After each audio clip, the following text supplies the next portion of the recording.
Bienvenidos a este espacio de análisis. Hoy nos sumergimos en una pieza muy particular de la ingeniería militar del siglo XX, el semioruga. Ese vehículo inconfundible, ¿verdad? Con su mezcla de ruedas delanteras y orugas traseras que vemos por todas partes en las imágenes de la Segunda Guerra Mundial, pero que, desapareció del primer plano con una rapidez sorprendente tras el conflicto. Así es, un vehículo que, inmediatamente nos trae a la mente la guerra relámpago, el avance rápido de las tropas, pero cuya historia es la de un auge y caída, bastante meteóricos. Y justamente esa dualidad, esa tensión entre su prominencia y su corta vida útil, es lo que articula la cuestión central que extraemos del material que hemos examinado. Exacto. La pregunta que nos planteamos es: ¿fue el semioruga una solución realmente ingeniosa, una respuesta pragmática y esencial a los desafíos de la mecanización militar de los años 30 y 40? Yo defenderé esa postura, la del semioruga como una innovación necesaria y crucial para su época. Y yo, por el contrario, sostendré que se trató más bien de una solución de compromiso, un diseño inherentemente limitado, plagado de concesiones que, si bien útil temporalmente, estaba destinado a ser superado rápidamente. Un puente, quizá necesario, sí, pero en modo alguno un destino final en la evolución del vehículo militar. A ver, para entender mi punto de vista es fundamental transportarse a la década de 1930. Los teóricos militares y los ingenieros se enfrentaban a un problema táctico, evidente. Los nuevos carros de combate eran cada vez más rápidos y capaces, pero la infantería, ya fuera a pie o en camiones convencionales, simplemente no podía seguir su ritmo en el terreno variado y a menudo difícil del campo de batalla. El barro, la nieve, los caminos rotos, todo eso detenía a los camiones y dejaba a la infantería atrás, rompiendo la necesaria coordinación interarmas. La respuesta, especialmente en Alemania, fue buscar un vehículo que pudiera combinar la movilidad todoterreno de las orugas con algo parecido a la facilidad de conducción y mantenimiento de un camión. Esto era vital porque había que formar a miles de conductores rápidamente. Así nació el concepto del semioruga. No podemos evaluarlo con la tecnología del siglo XXI. En su contexto, ofrecía una movilidad táctica muy superior a la de cualquier camión, permitiendo a la infantería seguir a los tanques en terrenos donde antes era imposible, y todo ello sin la complejidad mecánica, el coste y, las exigencias de mantenimiento de un vehículo totalmente orugado como un tanque. Su papel en la denominada Blitzkrieg fue, desde mi punto de vista, decisivo. Pensemos en el SDKZ-151 alemán, el conocido Schützenpanzerwagen, que básicamente era un vehículo blindado diseñado para transportar fusileros. Permitió a los Panzergrenadiers, la infantería mecanizada, mantenerse pegados a las unidades Panzer, avanzando al mismo ritmo, ofreciendo una protección básica contra metralla y fuego de armas ligeras y añadiendo su propia potencia de fuego con ametralladoras. Sin esa capacidad de acompañamiento, la velocidad fulgurante de las primeras campañas alemanas habría sido... Pero no solo eso, demostró una versatilidad increíble. Fue adaptado como tractor de artillería, esencial para mover los cañones antitanque rápidamente, transporte de municiones, vehículo de comunicaciones, puesto de mando, ambulancia blindada. La lista es larga, Y que Estados Unidos, con su pragmatismo industrial, adoptara masivamente el concepto con sus series M2, M3, M5 y M9, produciendo cientos de miles de unidades, no hace sino confirmar su valor. Lo vieron como un multiplicador de fuerzas efectivo, relativamente barato y, crucialmente, rápido de producir en masa. Incluso su uso prolongado después de la guerra por países como Israel indica que, bajo ciertas condiciones, conservaba su validez. Resumiendo sus puntos fuertes: seguía los tanques, era más fácil de conducir y mantener que un vehículo totalmente orugado, tenía buena capacidad de carga, se comportaba bien en carretera, algo importante logísticamente, y su diseño de techo abierto, aunque controvertido, facilitaba la observación, el combate desde el interior y una rápida evacuación. Fue, insisto, la herramienta correcta para las necesidades de aquel momento histórico. Entiendo perfectamente el contexto histórico que describes, de verdad, y la necesidad táctica a la que intentaba responder. Sin embargo, mi lectura es que el concepto mismo del semioruga era una solución de compromiso desde su origen, y no precisamente uno brillante. Intentaba ser lo mejor de dos mundos, camión y tanque, pero corría el riesgo de heredar las limitaciones de ambos, sin alcanzar las plenas ventajas de ninguno. Es el clásico problema de los híbridos, ¿no? Por un lado, su movilidad todoterreno era mejor que la de un camión, sí, claro, pero claramente inferior a la de un vehículo con orugas completas. Hay numerosos informes de semiorugas atascados en terrenos donde los tanques pasaban sin dificultad. Cava algo la conducción respecto a un tanque, seguía siendo un vehículo mecánicamente complejo, especialmente la transición rueda-oruga y el sistema de dirección, lo que implicaba un mantenimiento mucho más exigente que el de un camión 4x4 o 6x6 y una formación de conductores más específica de lo que a veces se admite. Y aquí conecto con tu punto sobre la Blitzkrieg. Creo que su papel, aunque visible, a menudo se magnifica. Sí, las divisiones Panzer y Panzergrenadier, mejor equipadas, los usaban en la punta de lanza, vale, pero constituían una pequeña fracción del ejército alemán. La inmensa mayoría de la infantería alemana, incluso en 1941, durante la invasión de la Unión Soviética, se desplazaba a pie o a caballo. ¿Los semiorugas ayudaron a esas unidades de élite? Sí, pero no solucionaron el problema fundamental de la movilidad y la logística de la Wehrmacht en su conjunto. Además, y esto me parece crucial, eran terriblemente vulnerables. El blindaje era mínimo, rara vez superando la protección contra balas de fusil y fragmentos pequeños. Y el famoso techo abierto que mencionas con sus posibles ventajas. Bueno, era una invitación a la catástrofe frente a la artillería con espoletas de proximidad o de explosión aérea, cada vez más comunes, ataques aéreos a baja cota o incluso simples granadas en combate urbano o emboscadas. La vulnerabilidad a las minas antitanque también era muy alta. Operar cerca del frente con un semioruga se convirtió progresivamente en una misión de alto riesgo. En cuanto a la adopción estadounidense, la interpreto de forma muy diferente. Para mí, fue un triunfo del pragmatismo industrial sobre la excelencia técnica. Vieron una forma de producir muchos vehículos blindados ligeros rápidamente y a bajo coste, aprovechando componentes existentes de la industria civil de camiones. Si hubieran estado convencidos de la superioridad intrínseca del concepto semioruga, ¿no habrían dedicado más recursos a diseñar un vehículo optimizado desde cero, en lugar de adaptar chasis y trenes de rodaje existentes? Y la prueba definitiva, para mí, es su abrupta desaparición tras la guerra.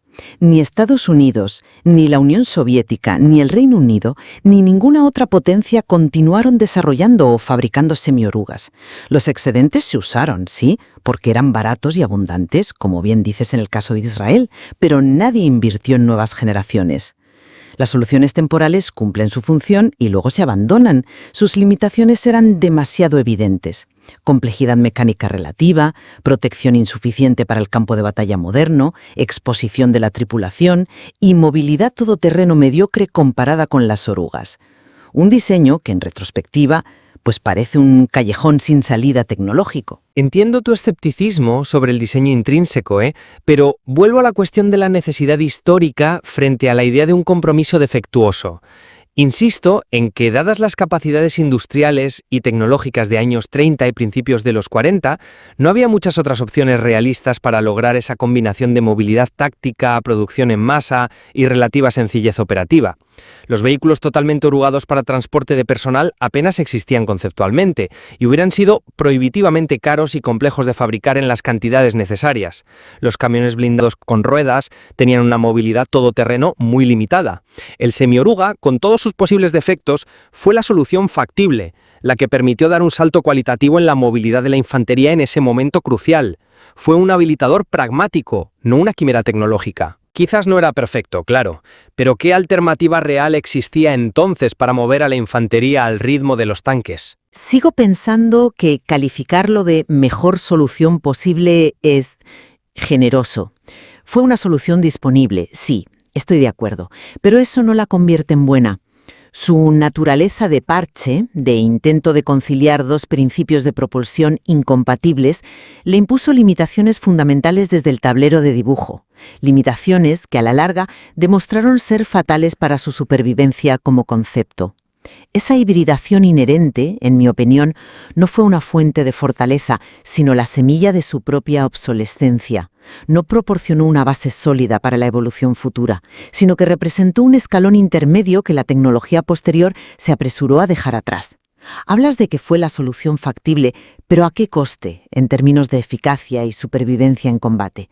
Eso también hay que ponerlo sobre la mesa. Y esa cuestión de la eficacia nos lleva directamente a su impacto real, por ejemplo en la Blitzkrieg. Reconozco, como dije antes, que numéricamente eran una minoría en el conjunto del ejército alemán, pero su impacto cualitativo en las unidades clave fue, creo yo, desproporcionado. Las divisiones Panzer y las Panzergrenadier, que formaban el Schwerpunkt, lo que los alemanes llamaban el punto de esfuerzo principal o centro de gravedad del ataque, dependían de los semiorugas para mantener la cohesión y el impulso. La capacidad de llevar a la infantería mecanizada con sus armas de apoyo justo detrás o junto a los tanques, superando obstáculos que detendrían a los camiones. Eso fue lo que permitió explotar las brechas y mantener esa velocidad operativa que tanto sorprendió al mundo en 1939 y 1940. Sin esa capacidad de acompañamiento rápido y relativamente protegido, la coordinación tanque-infantería, clave en esa doctrina, se habría degradado mucho más rápidamente, frenando todo el avance. Su valor no estaba en el número, sino en dónde y cómo se usaban, ¿entiendes? Acto cualitativo en esas unidades de élite, lo acepto. Pero sigo cuestionando si eso basta para considerarlo un motor indispensable de la Blitzkrieg. ¿Fue realmente un factor decisivo o más bien un facilitador útil para una fracción del ejército? Teniendo en cuenta que la gran mayoría de las fuerzas alemanas dependían de la marcha a pie y la tracción animal, y aún así lograron avances espectaculares en las primeras fases de la guerra, me pregunto, si los semiurrugas no hubieran existido, ¿habría cambiado radicalmente el resultado de Polonia o Francia? ¿O simplemente las tácticas de esas unidades de vanguardia se habrían adaptado quizás con un ritmo ligeramente menor o una mayor dependencia de la infantería motorizada en camiones en los ejes principales?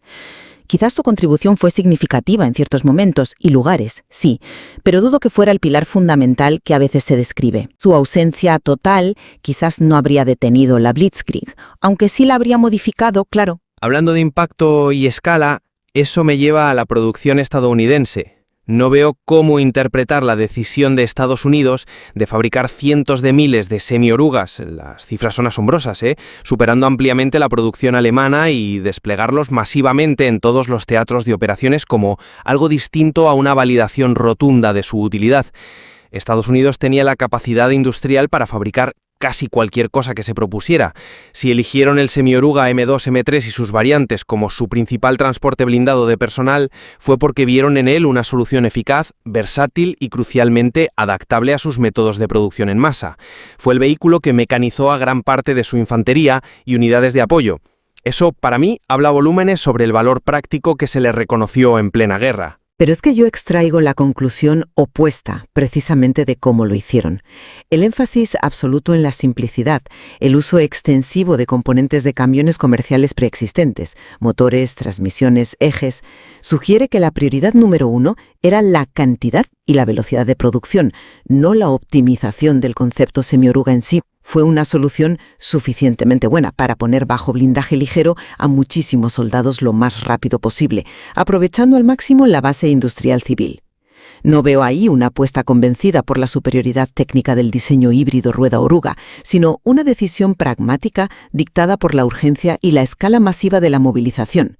Si hubieran tenido más tiempo o hubieran considerado el concepto realmente revolucionario, no esperaríamos ver un diseño más específico, quizá más complejo, pero también más eficaz, en lugar de esa adaptación de componentes de camión. Fue una solución de producción masiva, no necesariamente una solución técnicamente ideal. Mencionas la producción y la simplicidad, pero eso nos lleva inevitablemente a la cuestión de la vulnerabilidad. No voy a negar que, comparados con vehículos posteriores o con los propios tanques, su blindaje era ligero. Claro que sí, pero hay que entender esa vulnerabilidad en el contexto de su función táctica primordial. Eran transportes de personal diseñados para llevar a la infantería hasta la línea de fuego, protegidos de balas y metralla, no para liderar un asalto o enfrentarse a cañones antitanque. Y sobre el techo abierto que tanto criticas. Insisto en que tenía contrapartidas tácticas valoradas en su momento. Mejoraba enormemente la conciencia situacional de la tripulación y los pasajeros. Permitía usar armas personales desde el vehículo, fusiles, ametralladoras ligeras, armas antitanque portátiles, facilitaba el lanzamiento de granadas y, algo muy importante, permitía una evacuación rapidísima en caso de impacto, mucho más que desde la escotilla de un vehículo cerrado. No era necesariamente un defecto de diseño, sino una característica con pros y contras, asumida para un rol específico. Discúlpame, pero ese argumento sobre las ventajas del techo abierto me parece cada vez menos convincente a medida que avanzaba la guerra y aumentaba la letalidad del campo de batalla. Esa supuesta ventaja táctica se convertía en una sentencia de muerte bajo el fuego de mortero o la artillería con espoletas de explosión aérea que se hicieron, omnipresentes. Hacía que el momento de desembarcar a la infantería fuera crítico y extremadamente peligroso, obligando a menudo a hacerlo más lejos del objetivo de lo tácticamente deseable. La protección contra el clima también era nula, afectando la capacidad de combate de las tropas transportadas. A medida que las armas antitanque portátiles proliferaban y la aviación de ataque a tierra se volvía más eficaz, la inadecuación de ese nivel de protección y esa exposición se hizo patente. Lo que pudo ser aceptable en 1940 era claramente insuficiente en 1944. La vulnerabilidad intrínseca limitó severamente su utilidad real en entornos de combate intenso y cercano. Pasó de ser una característica a ser un defecto crítico, en mi opinión. Y esto nos lleva al punto final, el legado. A pesar de sus limitaciones y su corta vida, sostengo que el Semioruga fue un pionero conceptual. Fue el primer vehículo producido masivamente que abordó el problema específico de cómo transportar a la infantería protegida junto a las formaciones acorazadas. Estableció la necesidad y la categoría del transporte blindado de personas, el APC, aunque los diseños posteriores que tuvieron éxito, como el M113 estadounidense o los BTR soviéticos, optaron por soluciones diferentes, orugas completas, techo cerrado, mejor blindaje, anfibio en algunos casos, partieron de la necesidad táctica que el Semioruga fue el primero en intentar satisfacer a gran escala. Fue el ancestro, ¿sabes? El que abrió el camino, aunque sus descendientes tomaran rutas distintas y corrigieran sus errores. Su legado es haber identificado y empezado a resolver un problema fundamental de la guerra moderna. Yo veo ese legado de una forma radicalmente distinta. Para mí, los APC exitosos posteriores no son tanto una evolución del Semioruga como una refutación de sus principios básicos. El M113, por ejemplo, que mencionas, triunfó precisamente porque abandonó las características definitorias del Semioruga. Eliminó la compleja combinación rueda-oruga en favor de orugas completas, selló el compartimento de tropas con un techo blindado y aumentó significativamente la protección general. Demostró que el camino correcto no era el híbrido, sino un vehículo totalmente orugado y cerrado. En lugar de inspirarse en el Semioruga, aprendieron de sus errores. El principal legado del Semioruga, desde mi perspectiva, fue precisamente demostrar qué no hacer.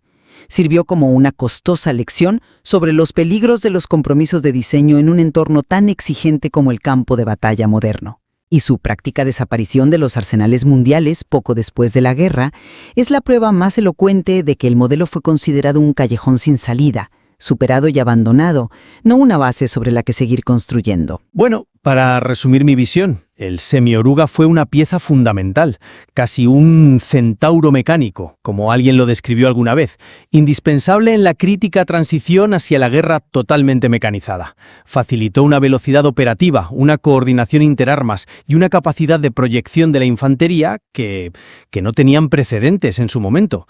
Fue un componente esencial para el éxito inicial de tácticas como la Blitzkrieg y para la movilización masiva de ejércitos como el estadounidense, a pesar de sus limitaciones vistas con perspectiva histórica, claro está. Y concluyendo mi argumento, el Semioruga fue un eslabón intermedio en la cadena evolutiva, quizás necesario en un contexto muy específico por falta de alternativas viables y baratas en ese momento, sí, pero intrínsecamente limitado por su diseño de compromiso.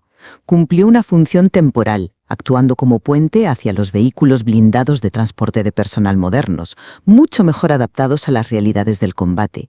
Pero sus defectos conceptuales inherentes lo condenaron a ser, una nota a pie de página tecnológica, una curiosidad rápidamente superada por la propia evolución de la guerra que él mismo ayudó brevemente a transformar. Sin duda, el análisis del Semioruga permite interpretaciones muy dispares, como hemos visto hoy. Estudiarlo nos obliga a considerar las complejidades del diseño militar, las presiones industriales, las doctrinas tácticas cambiantes y los inevitables compromisos que surgen en tiempos de guerra. Y, de rápida innovación tecnológica. Revela mucho sobre ese periodo de transformación radical. Estoy de acuerdo. Explorar estas perspectivas contrapuestas es valioso. Nos ayuda a comprender no solo las características de un vehículo específico, sino también el contexto más amplio, tecnológico, industrial, táctico, en el que nació, sirvió y finalmente fue reemplazado. La historia de la tecnología militar rara vez es lineal, ¿verdad? Está llena de experimentos, callejones sin salida y soluciones temporales que, sin embargo, pueden enseñarnos mucho.